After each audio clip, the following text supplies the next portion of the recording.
He walked into the auction wearing muddy boots and a straw hat, and everyone thought he was just another curious onlooker. But when he placed $1 million bid on a rare bull, laughter erupted throughout the room.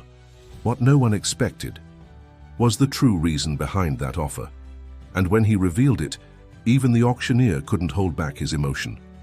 Subscribe to our channel now and discover how a farmer silenced the millionaires with an unforgettable gesture. The suffocating heat of the Texas afternoon permeated the air conditioning of the Midwest Agricultural Exhibition Center, stage for the largest cattle fair in America.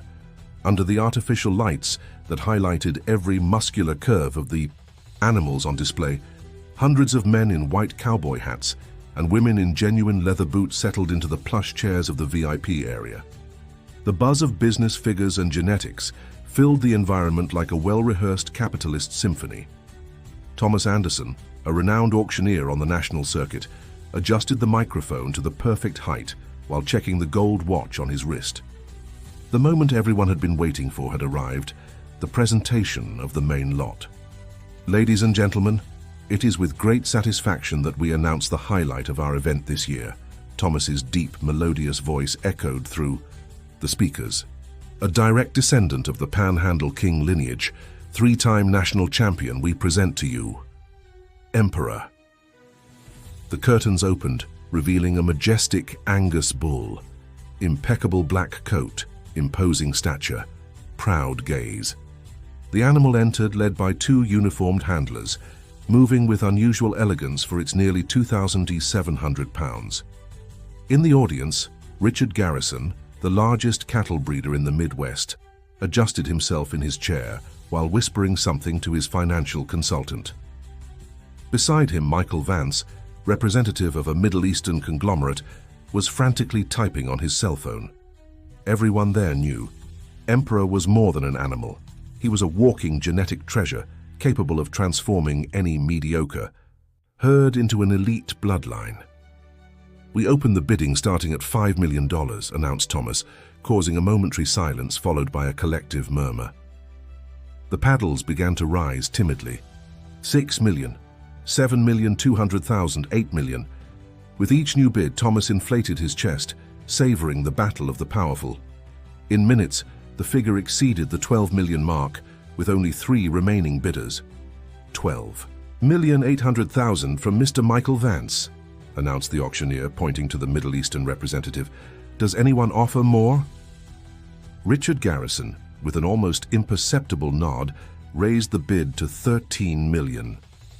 The audience gasped. Thomas smiled, tasting the record commission he would receive. 13,200,000, countered Michael without hesitation. 14 million, Richard fired back, staring down his adversary. It was at that exact moment that a movement on the side of the hall caught everyone's attention. A man of medium height, sun-bronzed skin, simple checkered shirt and worn boots from daily use, stood up. His face, marked with expression lines, contrasted with the smooth, well-groomed faces of the agricultural elite. He didn't carry an identification paddle, nor was he seated in the area reserved for major investors. $28 million, he said, with a firm voice that cut through the air like a sharp blade. The silence that followed was absolute. For a moment, it seemed even the air conditioning system had stopped. Thomas Anderson swallowed hard, blinking repeatedly as if trying to process what he had just heard. "Excuse me, sir." The auctioneer hesitated, searching for a name he didn't know. "Jack Miller," replied the man standing erect, eyes fixed on the bull. "Mr. Miller, are you offering $28 million for Emperor?" asked Thomas, his voice slightly trembling. "That's exactly right," confirmed Jack without changing his serene expression. Richard Garrison turned completely in his chair, studying the stranger with a furrowed brow. Michael Vance leaned toward the assistant at his side, whispering urgent questions. Nobody knew this man. Nobody had seen him before in the agricultural elite circles. "You are aware that you need to prove financial capacity before concluding the deal?" questioned Thomas, regaining his professional posture. Jack merely nodded affirmatively, then reached into the back pocket of his faded jeans and pulled out a brown envelope. He walked calmly to the stage, and handed it to the auctioneer. Thomas opened the envelope with nervous fingers, examined its contents and visibly paled. He cleared his throat before returning to the microphone. $28 million, going once. Anyone offering more? His voice echoed through the silent room. 28 million going twice. Richard Garrison made a move to raise his paddle, but his consultant held his arm, shaking his head negatively. It was an absurd amount, far above the animal's real value, as exceptional as it might be. 28 million going 3 times, sold. Emperor now belongs to Mr. Jack Miller. The gavel came down with a bang that seemed to symbolize more than just the closing of a deal. It announced the birth of a mystery. While Jack signed the necessary documents, the hall was buzzing with theories, malicious comments, discreet laughter, absurd speculations. Was he drunk? Was he a front for some foreign investor? Had he gone mad? Sarah Bennett, journalist for the country's largest agricultural magazine, made her way through the crowd until she reached Jack at the exit. Mr. Biller, Sarah Bennett from American Agribusiness magazine. Could you grant us an exclusive interview about this surprising acquisition? Jack looked at the young reporter with kind but determined eyes. I have nothing to declare at the moment, miss. Perhaps another day. But you just made the highest bid in the history of this auction. People want to know who you are, where you came from, why you paid double the expected value for Emperor, persisted Sarah, following him to the exit. The answers will come in due time, he replied simply, before getting into an old model Ford F-150 pickup truck, visibly well-maintained, but far from the luxury expected of someone who had just shelled out $28 million. The next morning, Jack Miller's name headlined all the specialized sector newspapers and portals. Unknown man acquires award-winning bull for record price. The mystery of the man with worn boots and $28 million. Who is Jack Miller? Photographers camped in front of the small rural property on the outskirts of Madison County, where Emperor had been taken. A modest 50-acre farm without the sophisticated infrastructure one would expect to house an animal of that value. There was no reinforced security, no luxurious facilities, just a well-maintained corral and a simple house of wood and brick. The following weeks only intensified the mystery. Jack refused all interviews, ignored partnership offers, and continued his apparently simple routine. He was seen at the local market buying basic supplies, talking with small producers at the Sunday fair, always discreet, always polite, always avoiding the spotlight that tried to reach him. The first twist came when Daniel Matthews, representative of a Chinese consortium, arrived at the property offering $60 million for the bull, more than double the value paid at the auction. Local witnesses saw the businessman's luxurious car enter the farm and leave less than 20 minutes later. Later, in a statement to the press, Daniel confirmed the offer had been rejected without hesitation. The mystery only grew. What did that simple man intend to do with a prize-winning bull? Why refuse such an impressive profit in such a short time? What was his real plan? The answer would begin to take shape days later, when an economical model car parked at the farm entrance. A middle-aged woman with grey hair tied in a discreet bun and simple framed glasses stepped out. Dr. Elizabeth Wilson, a renowned specialist in animal behavior, carried a leather folder and a curious look. What no one could imagine was that this visit would be just the beginning of a story that would forever transform the relationship between humans and animals in that region of America. The news that Jack Miller had hired Dr. Elizabeth Wilson spread quickly through agricultural circles. Elizabeth wasn't just any professional. She was an authority on animal behavior with internationally published research. Cattle genetics experts were perplexed. Why would someone hire a behaviorist to work with a breeding bull? Emperor's function should be exclusively to produce high-quality semen for artificial insemination. It's a criminal waste, stated Richard Garrison in an interview with Sarah Bennett. That animal carries the most valuable genetics in the country, and from what we've heard, it's not being used for reproduction. It's like buying a Ferrari to transport chickens. The comment drew laughter on America's most watched rural television program, turning Jack into a national joke target. Memes circulated on social media with the image of the bull on a couch as if in therapy. At the farm, oblivious to the mockery, silent work was happening. For 2 weeks, Elizabeth observed the animal's behavior without intervention, just recording its reactions. Then she initiated a behavioral reconditioning protocol never before applied to a bull of that magnitude. "What they're doing with that animal is madness," commented Michael Vance, having coffee at the traditional town bakery. "Inside sources told me the old man is practically treating the bull like a pet. Have you ever seen anything like it?" Speculation temporarily ceased when Jack's farm completely closed its gates. For almost a month, no one got information about what was happening inside. Not even the drones of the most persistent journalists captured useful images, as Jack had installed a simple cover over the main corral. The turnaround came on a Saturday morning when Jack reopened his property's gates to receive a school bus. 20 children from Lincoln Elementary School, from the outskirts of Madison County, descended excitedly, accompanied by 3 teachers. Sarah Bennett, who maintained an informant in town, arrived in time to record the moment. "Welcome to New Beginnings Farm," Jack greeted the children with a warm smile.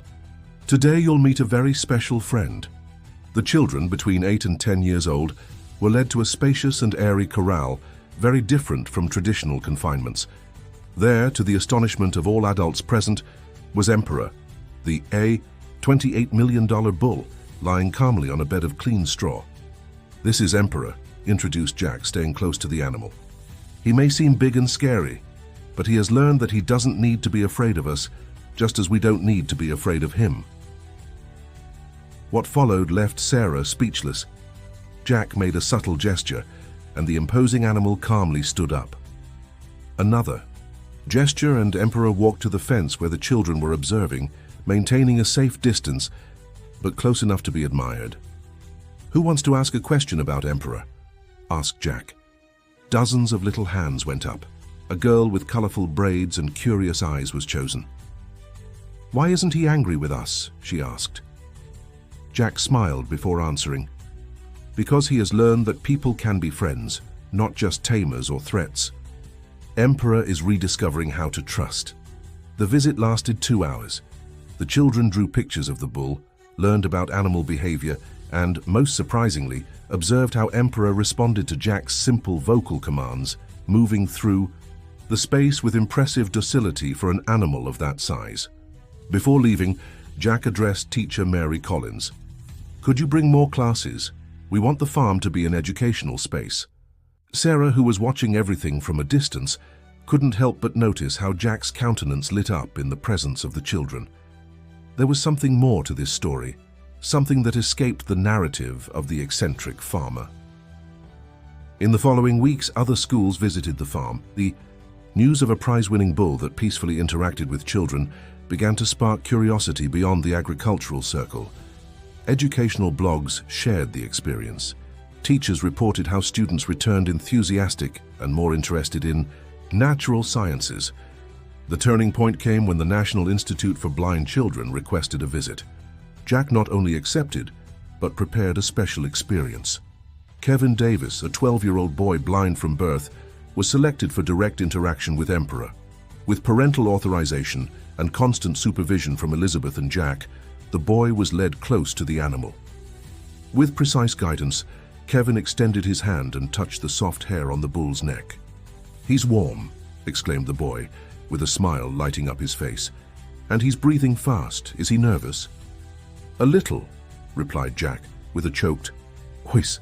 "It's the first time he's allowed someone other than me and Dr. Elizabeth to touch him." The scene, recorded by the teacher in an amateur video, went viral on social media. In 3 days, it surpassed 10 million views. The video reached the newsrooms of the main media outlets in the country, transforming the case of the millionaire bull into a story of overcoming and connection. It was in this context that Marcus Reynolds, veteran investigator for Rural America Portal, unearthed an archival video that would change everything. Dated 4 years earlier, it showed Emperor, then called only by registration number 5437, in a training session for exhibitions. In the video, the visibly aggressive animal charged at a handler who used violent methods to control it. The man, armed with an electric prod, applied shocks whenever the bull didn't obey the command. The repercussion was immediate.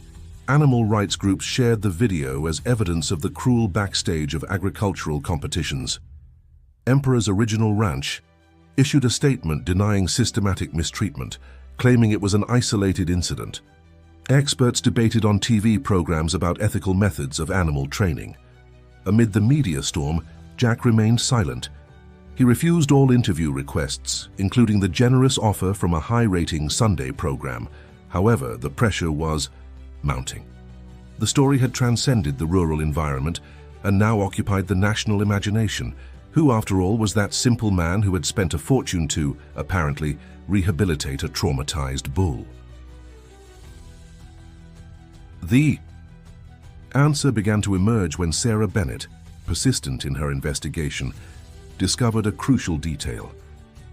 12 years earlier, the name Jack Miller appeared on the payroll of Highland Ranch, precisely where Emperor had initially been born and raised.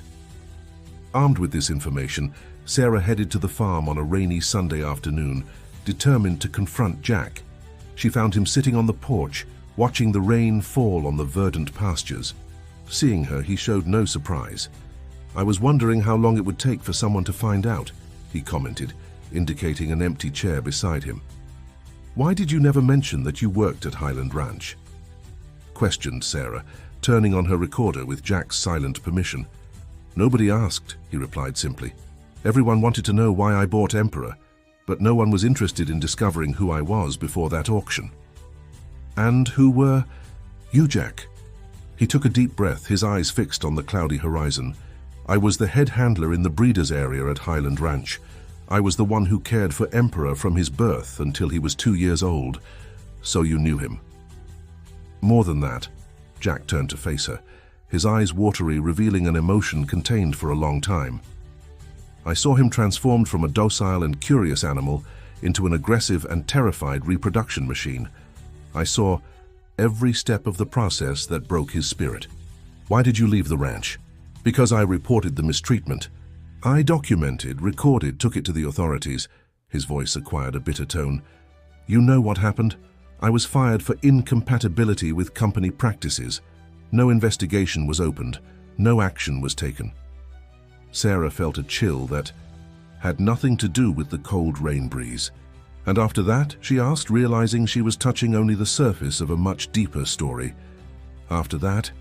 Jack paused, as if deciding how much to reveal. "After that, I promised myself that one day I would return to rescue him. Sounds crazy, doesn't it? I spent 10 years saving every penny, investing in small plots of land, reselling cattle, living with the minimum, all for a promise I made to an animal that probably doesn't even remember me." "But Emperor did remember you," stated Sarah, not as a question but as a realization. A sad smile drew itself on Jack's lips. "The day I brought him here, when we were alone, he recognized me. I can't explain how, but there was recognition in those eyes. An animal that didn't trust any human allowed me to approach without resistance." The rain intensified, creating a water curtain that isolated the porch from the rest of the world, as if protecting that confession. "What do you intend to do now, Jack? What's the next step in this rescue?" He stood up, walking to the edge of the porch, his silhouette cut against the gray sky. "Transform this particular tragedy into something bigger than the two of us, something that can change the system that transformed Emperor and so many other animals into mere commodities, something that—" The noise of a car interrupted his speech. A vehicle was approaching on the farm's muddy path. Jack narrowed his eyes to identify the unexpected visitor. "I wasn't expecting anyone in this storm," he commented, intrigued. Sarah followed his gaze. A black luxury sedan was parking in the yard. From the passenger seat emerged a young man of approximately 30 years, protecting himself from the rain with an elegant umbrella. Even at a distance, it was impossible not to notice the physical resemblance to Jack. "My God," whispered Jack, visibly paling. "It's Robert." "Who is Robert?" asked Sarah, confused. Jack responded with a voice choked with emotion. My son. The son I haven't seen in 15 years. The meeting between father and son was like a dam breaking after years of contained pressure. Robert, soaked by the rain after abandoning the umbrella midway, and Jack, trembling with emotion, met in the middle of the muddy yard. Their prolonged embrace expressed more than any words could. Sarah, respecting the moment, discreetly collected her recorder and made a motion to leave, but Jack called her back. Stay, please. This story is yours now, too. The three took shelter in the simple living room of the main house. Robert, after drying off, explained how he had found his way there. I saw the video of the blind boy with the bull. Something in that scene seemed familiar to me, he explained, holding a steaming cup of coffee. Then when the report mentioned your full name, I was sure. How many Jack William Millers are there out there with that special connection to animals? You looked for me because of the video, asked Jack, still incredulous at his son's presence. Actually, I had been thinking about looking for you for a few years, Robert confessed. After I graduated in environmental law, I began to better understand what happened between you and Mom. The mention of his ex-wife made Jack momentarily look away. Laura was always a practical woman, he commented in a low voice. When we lost everything in the cooperative's bankruptcy, she couldn't accept my refusal to work for traditional agribusiness. She said I prioritized my principles above our family. She regretted it, you know, revealed Robert. Years later, when I was already in college, she told me how guilty she felt for having prevented our contact. Why did she never reach out? To me then? Pride, maybe. And then, Robert hesitated. She got sick. An aggressive cancer. She was gone in a few months. Jack closed his eyes, absorbing the news of his ex-wife's passing in respectful silence. I'm sorry, he said finally. Despite everything, Laura was the great love of my life. Robert nodded, understanding. In her last days, she made me promise to find you. She said you were a man ahead of your time, that the world would one day understand your value. The rain gradually ceased, giving way to an evening of intense colors, typical after storms. Jack invited his son and Sarah to meet Emperor. On the way to the corral, he told the complete story. How he had been a handler at Highland Ranch, how he witnessed the animals' brutal training, how he was fired after reporting the mistreatment. During that period, I was facing deep depression. Due to the separation and the distance from you, he explained to Robert. Ironically, it was my connection with Emperor, then just a calf, that kept me functioning. He responded to my gentleness in a way that no human did at that moment. When they arrived at the corral, they found Dr. Elizabeth finalizing the animal's daily assessment. Emperor, seeing Jack, calmly approached the fence. The transformation is impressive, commented Elizabeth, joining the group. When we started, he presented all the classic signs of post-traumatic stress: defensive aggression, hypervigilance, exaggerated reactions to stimuli. Now just look. Elizabeth demonstrated how the bull responded to subtle commands, how he accepted the approach of strangers if properly introduced, how his natural curiosity behavior had been restored. This is not just a case of training, explained the specialist. It's a true psychological rehabilitation. Emperor is relearning to trust, to interact, to exist without constant fear. Robert observed everything with fascination. And what's the next step, Dad? Jack smiled upon hearing the word Dad again after so many years. We're ready to formally launch the project, he responded, a gleam of enthusiasm renewing his tired gaze. We'll call it Return to Value. In the following weeks, with Robert's technical help and Sarah's journalistic coverage, the project took concrete form. New Beginnings Farm would be transformed into an educational center where children and adolescents with emotional disorders could interact with animals rescued from abuse situations. The connection between human and animal trauma is the central point of the project, explained Jack in his first official interview, granted exclusively to Sarah. When a child who has suffered abandonment or violence sees an animal that has gone through similar experiences learning to trust again, something powerful happens. It's like a mirror that reflects possibilities of healing.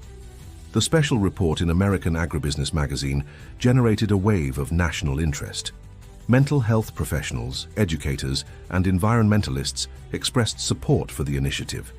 Small donations began to arrive, allowing the initial adaptation of the property to receive more animals and build adequate spaces for therapeutic activities. The biggest surprise came when Paul Morgan, CEO of Agrobusiness America, the largest national agribusiness conglomerate, requested a meeting with Jack. "We want to offer a $50 million sponsorship to the Return to Value project," announced Paul, seated on the same simple porch where Jack had received Sarah months earlier. "We see enormous potential to improve the image of American agribusiness, besides genuinely supporting a transformative cause." Jack listened attentively to the proposal, which included nationwide publicity, construction of modern facilities, and expansion to other regions of the country. When Paul finished his presentation, a prolonged silence followed. "I deeply appreciate your interest, Paul," Jack finally responded, "but I will have to decline." The businessman frowned, visibly surprised. "Pardon me, but why?" "Because accepting this sponsorship would compromise the most fundamental principle of the project. Independence," Jack explained serenely. "We cannot denounce abusive practices in the industry while being funded by it. We cannot teach about freedom and autonomy while depending on those who frequently restrict them." The refusal of the multi-million-dollar sponsorship generated new media frenzy.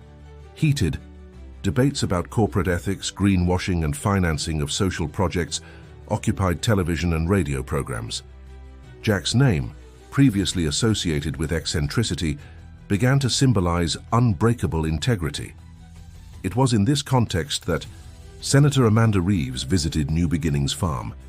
Known for her work on environmental causes, the parliamentarian spent an entire day observing the activities, talking with the team, and interacting with the animals. "What I saw here is revolutionary," she declared in a press conference at the exit. "I'm going to propose a bill inspired by this model, creating tax incentives for animal rehabilitation programs and assisted therapy across the country." The Emperor Bill, as it became known, advanced with surprising speed in Congress. The issue international repercussion attracted the attention of organizations such as the UN and UNESCO, which sent representatives to learn about the initiative. "The man everyone ridiculed as crazy is reshaping how we think about the relationship between humans and animals," wrote a respected New York Times columnist after visiting the farm. "Perhaps we need more madness like this in our world that's too sane for its own good." In 1 year, the Return to Value project had transformed into a national movement. School farms based on the same model emerged in 5 American states. A documentary about Jack and Emperor's story won awards at international festivals. Universities incorporated the case study in animal ethics and sustainability disciplines. Robert, who initially planned just a brief visit, permanently moved to the farm, taking over the legal coordination of the project and the relationship with partner institutions. His knowledge of environmental law proved fundamental for the sustainable expansion of the initiative. On a particularly significant afternoon, Robert led a group of at-risk teenagers on a guided tour of the property. When they reached the main pasture, where Emperor now lived in controlled freedom, one of the young people asked why the bull was so important. "My father would say that Emperor is important because he reminds us that no life is just an investment," responded Robert. "Each living being has intrinsic value, independent of how much money it can generate." The phrase, captured on video by one of the educators present, instantly went viral. "No life is just an investment" became the official motto of the project, stamping t-shirts, posters, and educational materials. 2 years after the auction that changed everything, Jack noticed the first signs of aging in Emperor. The imposing bull, now 10 years old, was beginning to show slowness in movements and less disposition for prolonged activities. "It's the natural course of life," explained Elizabeth during an evaluation. "He's still healthy, but we need to adapt his routine for his comfort." Jack then decided to build a special space for the companion who had transformed his life. On top of a gentle hill, with a privileged view of the sunset, He created a spacious enclosure with the best pastures, abundant shade, and facilitated access for veterinary care. "This will be Emperor's sanctuary," he explained to Robert as they both observed the construction. Not just for him, but for other rescued elderly animals, a place where they can live their last years with dignity, without productivity expectations, just being respected for what they are. The sanctuary's inauguration coincided with the project's 3rd anniversary. Authorities, journalists, and supporters gathered for the simple ceremony. Jack, now with completely white hair, but eyes still bright with purpose, spoke briefly. "I began this journey to save an animal that saved me first. Today I realize it was never just about me and Emperor. It was about restoring an ancestral connection between humans and animals, based on mutual respect and recognition of our interdependence." After the event, when all the guests had already departed, Jack and Robert walked together to the top of the hill. There they found Emperor comfortably lying down, observing the horizon where the sun was beginning its majestic descent. "Do you think he understands the impact he's had?"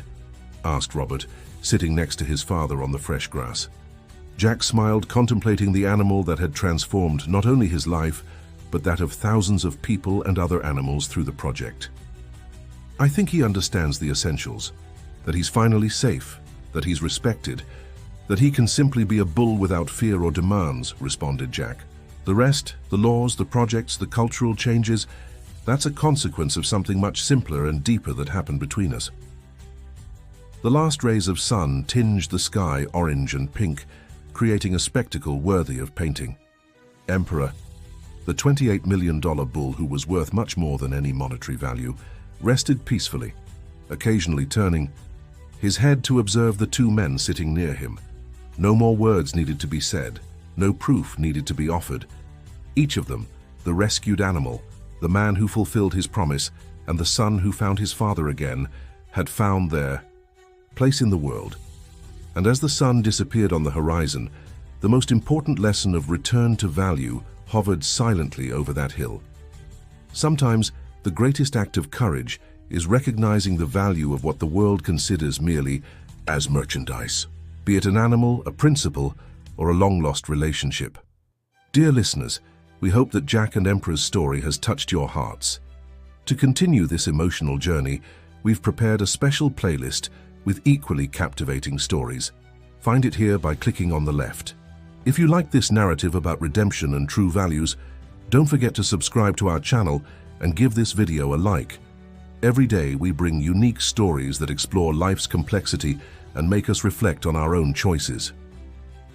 Share in the comments if you've ever witnessed a special connection between humans and animals, or if you've ever done something seemingly crazy for believing in a greater principle. We're eager to read your experiences.